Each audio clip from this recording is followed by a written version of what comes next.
हज़रत मूसा ने दूर पहाड़ की तरफ एक रोशनी देखी।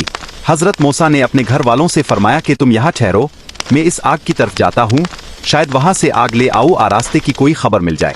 इस वक्त हज़रत मूसा को मालूम नहीं था कि ये आम आग नहीं बल्कि अल्लाह की तरफ से एक अजीम बुलावा है। जब हज़रत मूसा इस रोशनी के करीब पहुंचे तो उन्होंने देखा कि वो आग किसी दरख्त से निकल रही है, मगर ना वो जला रही थी और ना ही खत्म हो रही थी। जब हज़रत मूसा ने अल्लाह के हुक्म से अपना असा ज़मीन पर डाला तो वो कोई आम वाक़या नहीं था बल्कि एक अजीम मुजिज़े का आगाज़ था। जैसे ही असा ज़मीन से टकराया, अचानक वो लकड़ी का डंडा न रहा बल्कि अल्लाह की कुदरत से एक ज़बरदस्त, जिंदा और खौफनाक अजदे में बदल गया। वो अजदा तेजी से हरकत करने लगा। इसकी जसामत बहुत बड़ी थी और इसकी हैबत देखकर हर आँख खौफ से भर गई। जब हज़रत मूसा को अजदा बन जाने वाला असा और हाथ के नूर बनकर चमकने के दो अजीम मुजिज़े देकर फ़िरौन की तरफ भेजा गया तो फ़िरौन ने उन मौजिज़ात को देखकर कहा कि ये सब जादू है। इसने अपनी ताकत और गुरूर के नशे में फैसला किया कि इसका मुकाबला जादू से ही किया जाए। फ़िरौन ने पूरे मुल्क से 70,000 जादूगरों को जमा किया और एक बड़े मैदान में मुकाबले का ऐलान कर दिया ताकि सब लोगों के सामने हज़रत मूसा को शिकस्त दी जा सके। मुकर्ररा दिन जादूगर आए, उन्होंने अपनी रस्सियाँ और लाठियाँ ज़मीन पर डाले और जादू के जोर से वो सांपों की तरह हरकत करने लगे। मजमा हैरान रह गया और हर तरफ शोर मच गया। इसके बाद हज़रत मूसा को अल्लाह के हुक्म से अपना असा डालने का कहा गया।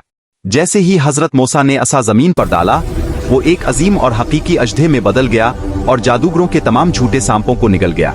जब फ़िरौन और इसकी कौम ने हक को छुटलाया और हज़रत मूसा की बात ना मानी तो अल्लाह ताला ने उन्हें एक बड़े अजाब में मुब्तला कर दिया। आसमान से बारिश रुक गई, ज़मीन खुश्क हो गई, खेतियाँ जलने लगे और फसलें बर्बाद हो गईं। हर तरफ भूख और प्यास का राज हो गया। लोगों के पास खाने को कुछ ना रहा, जानवर कमज़ोर होने लगे और जिंदगी मुश्किल बन गई। ये कहत और खुश्क साली इस बात की निशानी थी कि अल्लाह की पकड़ आ चुकी है, मगर इसके बावजूद फ़िरौन ने गुरूर ना छोड़ा। ये अजाब लोगों को झंझोड़ने के लिए था ताकि वो हज़रत दूसरा ताला ने उन पर एक और सख्त आजमाइश भेज दी। अचानक आसमान पर घने बादल छा गए, तेज हवाई चलने लगे और मूसलाधार बारिश शुरू हो गई। शदीद तूफान के साथ सैलाब आया जिसने खेतों, घरों और रास्तों को तबाह कर दिया। पानी हर तरफ फैल गया और लोगों की ताकत बेबस होकर रह गई। ये अजाब इस बात की निशानी था कि जब अल्लाह का हुक्म आता है तो कोई ताकत इसके आगे नहीं ठहर सकती। अल्लाह ताला ने उन पर टिड्डियों का अजाब नाजिल कर दिया। अचानक आसमान से बेशुमार टिड्डियां निकल आईं और पूरे इलाके में फैल गईं। टिड्डियों ने खड़ी फसलें, दरख्तों के पत्ते और लोगों का जमा किया हुआ अनाज तक खा लिया। जो कुछ सैलाब से बचा था वो भी टिड्डियों ने खत्म कर दिया। हर तरफ तबाही का मंजर था और लोग बेबस हो गए। ये अजाब इस बात की निशानी था कि अल्लाह की ताकत हर चीज पर गालिब है। जब फ़िरौन और इसकी कौम ने टिड्डियों के अजाब के बाद भी हिदायत कबूल न की और हज़रत मूसा की बात ना मानी तो अल्लाह ताला ने उन पर एक और अजाब नाजिल किया। इस बार छोटे छोटे कीड़े और जुए हर जगह फैल गए। ये कीड़े लोगों के घरों, कपड़ों और खाने में भर गए। लोगों को चैन और सुकून खत्म हो गया, दिन रात परेशानी में गुजरने लगे। ये अजाब इस बात की अलामत था कि जब इंसान तकब्बुर करता है तो अल्लाह इसे कमजोर तरीन चीजों के जरिए भी आजमा सकता है। जब फ़िरौन और इसकी कौम ने जुओं के अजाब के बाद भी बाज न आए और हज़रत मूसा की बात मानने से इनकार किया तो अल्लाह ताला ने उन पर मेंढकों का अजाब नाजिल कर दिया। मेंढक घरों में, कमरों में, बर्तनों में और हत्ता के बिस्तरों तक पहुंच गए। लोगों के लिए चलना फिरना और आराम करना मुश्किल हो गया। हर जगह शोर, बेचैनी और परेशानी छा गई। ये अजाब इस बात की निशानी था कि अल्लाह जब चाहे मामूली मखलूक को भी बड़ी आजमाइश बना देता है। जब फ़िरौन और इसकी कौम ने मेंढकों के अजाब के बाद भी हिदायत कबूल न की और हज़रत मूसा की बात ना मानी तो अल्लाह ताला ने उन पर एक और सख्त अजाब नाजिल किया।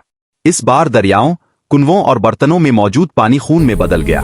लोगों के लिए पीने का पानी नापैद हो गया। प्यास ने सबको बेहाल कर दिया, मगर जहां बनी इसराइल का पानी महफूज रहा वहीं फ़िरौन की कौम के लिए हर जगह खून ही नजर आया। ये अजाब इस बात की वाज़े निशानी था कि अल्लाह जिसे चाहे बचा लेता है और जिसे चाहे आजमाइश में डाल देता है। हज़रत मूसा अल्लाह के हुक्म से बनी इसराइल को खामोशी के साथ मिस्र से निकाल कर ले जा रहे थे। मर्द, औरतें और बच्चे खौफ और उम्मीद के आलम में तेजी से आगे बढ़ रहे थे। पीछे जुल्म की यादें थीं और आगे अल्लाह पर यकीन। अचानक खबर मिली कि फ़िरौन अपने बड़े लश्कर के साथ ताक़ुब कर रहा है। घोड़ों की टापू की आवाज़ें करीब आती जा रही थीं। बनी इसराइल घबरा गए, मगर हज़रत मूसा ने फरमाया, अल्लाह हमारे साथ है, वही हमें बचाएगा। अल्लाह के हुक्म से हज़रत मूसा ने अपना असा दरिया पर मारा और दरिया दो हिस्सों में शिक हो गया। पानी की दीवारें खड़ी हो गईं और दरमियान में खुश्क रास्ता बन गया। बनी इसराइल इस रास्ते से बहिफाजत गुजर गए। जब फ़िरौन और इसका लश्कर दरिया में दाखिल हुआ तो अल्लाह के हुक्म से दरिया वापस चल पड़ा। ताकतवर मौजों ने फिरौन और इसके लश्कर को गर्क कर दिया। यूं अल्लाह ने बनी इसराइल को नजात दी और हक को हमेशा के लिए गालिब कर दिया। सहरा की सख्त गर्मी थी और बनी इसराइल प्यास से बेहाल हो चुके थे।